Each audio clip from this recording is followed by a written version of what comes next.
disasters decapitates our economic base by almost 2% of our entire economy every year. We've costed what is under threat at the moment, and it comes to almost $1 billion. We need $50,000 for every person to move them and stabilize their lives. That's $1 billion in total. We need to redefine GDP not just as gross domestic product, but as green domestic product. Asia and the Pacific is the most disaster-prone region in the world. Sea levels are rising by up to 8 millimeters per year in some parts of the Pacific. Over 15 years, cyclones in the Arabian Sea have become more frequent and more intense. The World Bank is predicting a $68 billion annual bill before the end of the century. Changes in the Earth's climate have been ascribed to natural variation, but also to global warming. There has been a 3/4 degree rise in the average temperature of the Earth since the 1880s, and scientists predict this may rise to between 2 and 4 degrees by the end of the century. Less dramatic, but no less costly, are patterns of development that are squandering nature's natural capital. Its fish, farmland and forest, its freshwater and fresh air. Last time on Nature Inc., we saw how the Pacific state of Kiribati was preparing for evacuation. And in the Indian state of Gujarat, we reported on steps being taken to head off environmental disaster. This time, we're in the Philippines and Vietnam. We find that communities are making preparations for a more extreme world.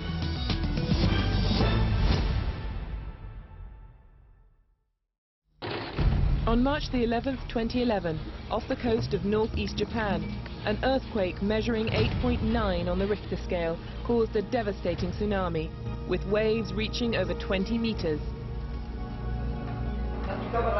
3,000 kilometers away in the Philippines, the office of the governor of the region of Albay received a tsunami alert. Level 2 on the tsunami warning. It's an estimate of a 1-meter high tsunami that is estimated to hit our shorelines between 5 and 7 p.m. today. We received the first advice at 2:30. When they elevated the alert level to 2, we were able to immediately order an evacuation. Mercifully, there was to be no repeat of the 2004 tsunami, which killed 250,000 people in countries bordering the Indian Ocean. Emergency measures in Albay, with a population of 1.2 million, showed that lessons learned from the Indian tsunami had not been forgotten. The Philippines is one of the most disaster-prone countries in the world, and Albay, with its active volcano, is one of the most disaster-prone regions in the Philippines, suffering from frequent typhoons, floods, volcanic eruptions, earthquakes and landslides. Disasters are a constant drain on the Philippine economy, costing an average of $350 million every year. In 2006, Super Typhoon Reming hit Albay, claiming over 600 lives. It was given the adjective super because wind speed reached 240 kilometers per hour, dropping over 466 millimeters of rain in 24 hours. Devastating flash floods and landslides were the cause of the casualties. It was a traumatic devastation. It's beyond words. There are highways of death. The flash flood then associated with wall of volcanic debris are, as high as 20 to 30 feet, killing people. They are buried alive. The incident at that time was beyond words. In every places I went through, there are deaths. Rides Barcia is a photojournalist. She covered the event for the Manila Times. I could see then, during the retrieval operation, where a father and son holding each other under the earth. That disaster is unforgettable. While climate skeptics play down the link between global warming and the increased frequency of extreme weather events, the people of Albay are in no doubt about the change in their weather. Pirming makusog ang paros. 30 years ago, the weather was quite different. But today, the typhoons are getting stronger. The weather's very erratic. It's very dangerous now to go fishing.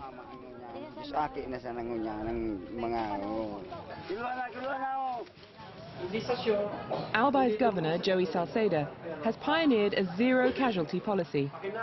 His administration has adopted a killing two birds with one stone approach, investing in disaster risk reduction to make, claims the governor, people of his region safer and better off. The maintenance of the zero casualty goal is one of the distinctive comparative advantages of Albay. Once there is a signal, like signal number 1, and it's strong, it's going to hit us, we evacuate. And because once you evacuate in the midst of a disaster, it's no longer an evacuation, it is a rescue. Super Typhoon Reming showed the necessity for a region-wide investment in preparing for disaster.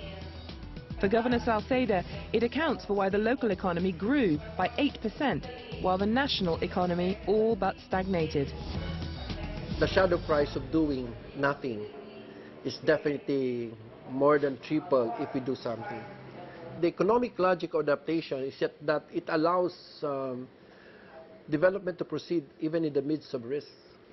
So what we've seen in Albay, for example, is that because of our investments in climate change adaptation and disaster risk reduction, is that we'd actually seen, despite all the typhoons, despite all the images of all the disasters that affect us, business investments has actually increased rapidly. Canal systems full of rubbish and other debris restrict runoff and clog drains, adding to the devastation caused by storms and floods. One measure the governor claims is reaping benefits is the government-sponsored Food for Work program aimed at low-income families. Running since 2006, each volunteer gets a 5-kilo bag of rice for a day's work clearing the canals.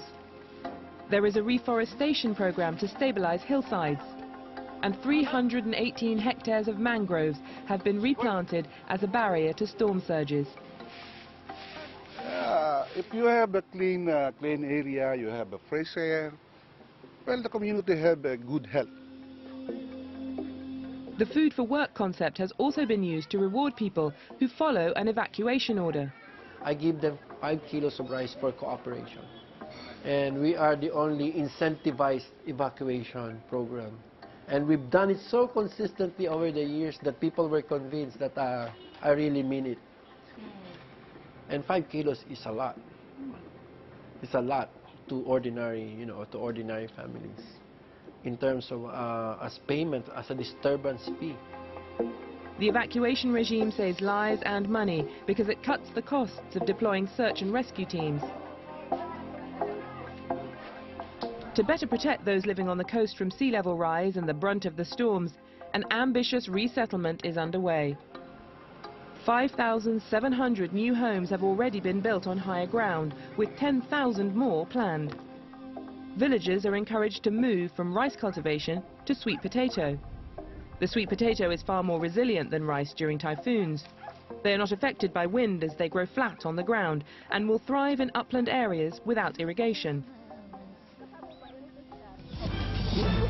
And it looks like the tsunami has engulfed several cities. The March the 11th tsunami alert is an acid test for Albay's zero casualty policy. The wave will not come ashore, but these people didn't know that. We go with photojournalist Rides Barcia as she documents the evacuation. Majority of the people are fleeing away from home because of tsunami threat, but some opted to stay.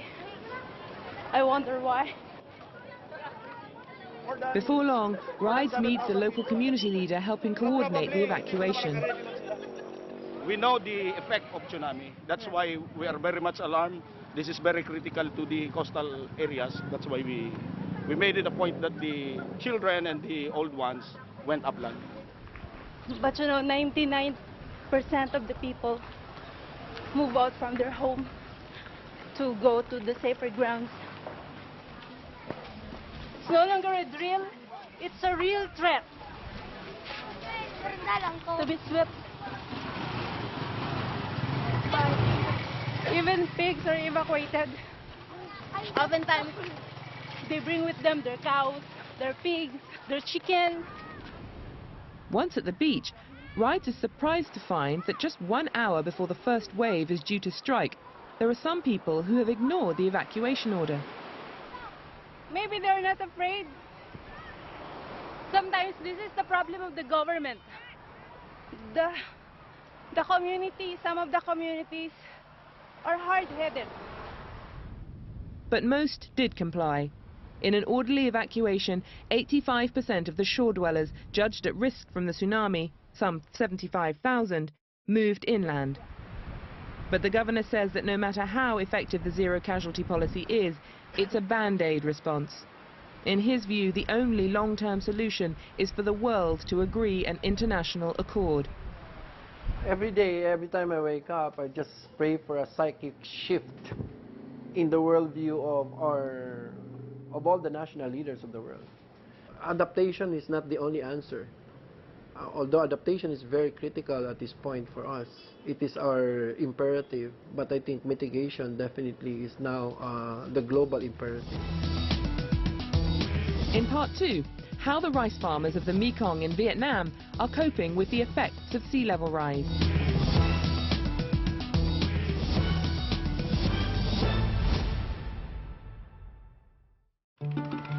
Past and present collide in Can Tho, the biggest and most prosperous city in the Mekong Delta, in southern Vietnam. The rivers and waterways of the Delta bring farmers to Can Tho's floating market, selling a wide variety of fruit and vegetables, such as mangoes, pineapple, jackfruit and rice. Nearly 2/3 of the world's population live in Asia, and rice is their staple food. The Mekong Delta covers 39,000 square kilometers. That's larger than Belgium. Its rice paddies produce half of Vietnam's total rice output, more than Japan. However, half of the Mekong rice paddies are less than 2 meters above sea level. Salt water destroys rice paddy. Already, it's estimated 1 million hectares have been contaminated. Worried about the rising seas, the Vietnamese government has begun planning for a 1-meter rise in sea level by the end of the century. The consequences of doing nothing would see more than 1/3 of the Mekong Delta flooded by then. Nói chung là cái biến đổi khí hậu thì nó rất là. I can tell you climate change has had a big impact on the production, on the agricultural production and on the lives of the people because of the intensified drought, the saline water coming into the field, as well as the stormy weather. Hoặc là nó hạn hán, hoặc là cái lượng mưa nó kéo dài. Thì nó cũng gây tác động rất là lớn đối với đời sống sản xuất nông nghiệp. They've all had a very negative effect on agriculture and as a result on the income of the farmers. Thì từ cái chỗ giảm năng suất lúa thì nó sẽ giảm đi cái thu nhập của người nông dân. Thì do đó cái biến đổi khí hậu thì nó rất có ảnh hưởng lớn đến đời sống sản xuất của nông dân. The first line of defense are mangroves. Adapted to brackish water, they form a natural barrier against sea erosion. However, it's estimated that half of Vietnam's mangroves have already been cut down, mainly for shrimp farming. During the 2004 tsunami, in the few areas bordering the Indian Ocean where there were still healthy stands, the loss of life and coastal damage was minimized.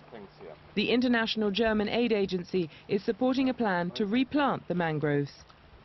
Mangroves actually attenuate wave energy. They reduce wave energy and therefore protect the dike from erosion. A 2005 study in Thailand concluded that an intact mangrove forest can reduce wave energy by up to 90%. Without this natural barrier, the cost of maintaining the dikes that funnel fresh water to the paddy has skyrocketed. As you can clearly see, everything in front of the dike has been washed away. You can see some remnants of mangrove trees in the distance. Erosion here occurs at a rate of about 30 meters per year. Not so many years ago, this entire area used to be covered with mangroves, but erosion is so strong that all these mangroves have been washed away. Without intervention, many more mangroves will be lost. In 2007, a new system of mangrove management was introduced in Vietnam. with conservation and replanting key features. This is the coastal village of Albay in Sok Trang province, within the Mekong Delta. With the backing of foreign aid, the local authority is involving villagers in the group management of their protective mangrove. Around 150 hectares is managed for multiple use, for aquaculture and for sustainable harvesting. The village enjoys many benefits from the mangrove forest. The forest acts as a barrier to the storms and saves our rice from the seawater. This benefits all of our agricultural production, but we also get the benefit from the mangrove forest in terms of the sea life we harvest, like the crabs and the clams that live in the mangrove forest. Since we started the co-management, we're very happy because our daily income has increased. We can benefit now from about 50,000 to 60,000 dongs per day. A recent UN study valued the services provided by 1 square kilometre of mangrove forest at $900,000 per year. This 10-year-old plantation was established close to Albay village. Here you can see a natural gap. This was not a gap which we created, but in this gap you see light, new plants coming up and growing well. What we are doing, we are imitating nature. We mimic nature. We look at how is nature regenerating, and we just learn from nature and then imitate it. It's a win-win situation where we have coastal protection and sustainable harvest of natural resources. But it's not possible to stop all the salt water seeping into the rice fields.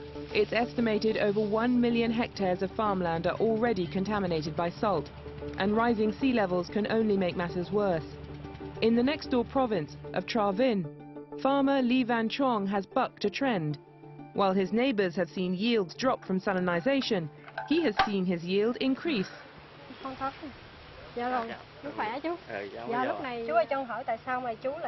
Please tell me, why have you been trying new ways to grow rice here?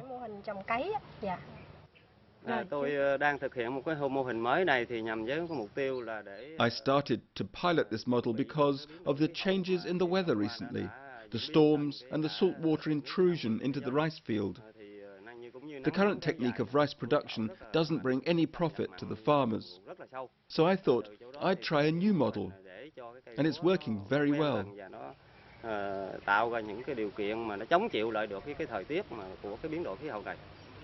Le Van Chong's method is based on the system of rice intensification. My neighbours' fields took in water from the canal here, and they kept the water in the rice field in the usual way. But the rice died after a few days, because the salinity was very high, about 3.8%. I flooded the field, but then straight away I pumped the water out, so the rice had just enough moisture to grow. Le Van Chong maintains that the only benefit of flooding rice fields is in order to keep weeds down. The rice is actually harmed by too much water, especially if it has a high salinity content. Instead, Le Van Chong transplants his seedlings in rows so he can weed in between the rice plants. The weeding process actually benefits the rice. It helps aerate the soil and further encourages rice growth. The rice field here used the traditional cultivation. They used a lot of inputs like fertilizer and pesticides, yet the field is still very poor. Whereas the field in my members group, they just used the water for a short time, and with the rice intensification techniques, they got a very good yield.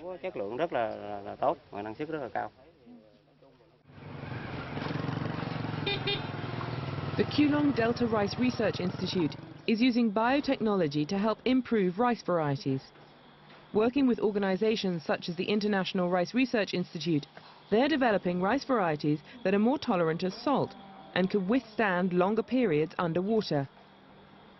It may be high-tech, but Dr. Nguyen Thi Lang insists the research will only succeed with the full participation of the farmers.